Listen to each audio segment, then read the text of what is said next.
সোনামা কদিন আগেও 6 মাসের ফটোশুটে কত সুন্দরভাবে চুপচাপ ছিল। এবার হচ্ছে সোনামায়ের 7 মাসের ফটোশুট, কিন্তু এই 7 মাসের ফটোশুটটা সোনামা ঠিকঠাক করতেই দিচ্ছে না, শুধু ছটফট করছে।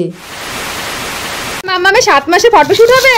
মাম্মা 7 মাসের ফটোশুট হবে মাম্মামের। মাম্মাম সাজগুজ করেছে। এই জামাটা কে দিয়েছে? মিমি দিয়েছে। উরে বাবা, উরে বাবা, চলো।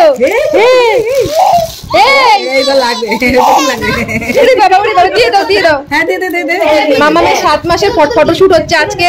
অনেকদিন আগে মাম্মামের 7 মাস হয়ে গেছে, কিন্তু করা হয়নি টাইমের জন্য। আজকে মাম্মামের 7 মাসের ফটোশুট করবো, তাই না পাপা? সাজগুজ করছে। পরিয়ে দে, পরিয়ে দাও, পরিয়ে দাও তাড়াতাড়ি ক্লিপগুলো। মাম্মামকে ক্লিপগুলো পরিয়ে দাও। বলি বাবা, চলো চলো 7 মাসের ফটোশুট হবে। বাড়িতে আসার আগে আমরা গিয়েছিলাম একটা দোকানে, দোকান থেকে হ্যাপি হ্যাপি বিস্কুট কিনে নিয়ে এসেছিলাম সোনামায়ের 7 মাসের ফটোশুটটা করব বলে। দিন আগে সোনামায়ের 7 মাস পূরণ হয়ে গেছে, কিন্তু ফটোশুটটা করা হয়নি।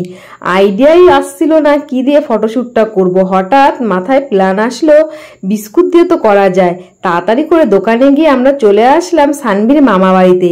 সানভীর মামা বাড়িতেই হয়েছে 7 মাসের ফটোশুট। দিদি দেখো কি সুন্দরভাবে বিস্কুট দিয়ে 7টা লিখেছে।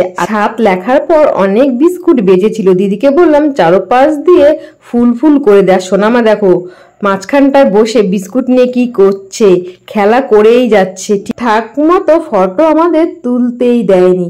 ওর হাতে কয়েক প্যাকেট বিস্কুট দিয়ে চুপচাপ বসে রেখেছি। ভাবলাম কয়েকটা ফটো তাড়াতাড়ি করে তুলে নি, কিন্তু না, তুলতেই দিল না। মাম্মাম দেখো একবার এদিক তাকাচ্ছে, একবার ওই দিক তাকাচ্ছে। আমরা অনেকবার করে মাম্মামকে ডাকাডাকি করছি, কিন্তু তাকাচ্ছেই না, শুধু এদিক ওদিক করেই যাচ্ছে।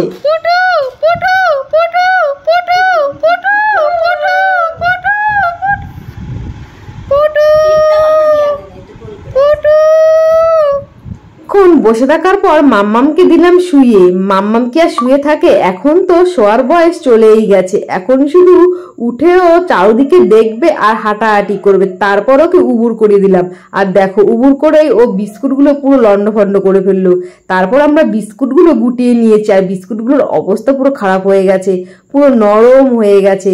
তারপর সোনামার মুখে দেখো দিদি একটুখানি বিস্কুট দিচ্ছিল, আর ও কতটা খুশি হচ্ছিল। সোনামায়ের ফটোশুটটা কেমন হলো তোমরা কিন্তু অবশ্যই কমেন্টে জানিও।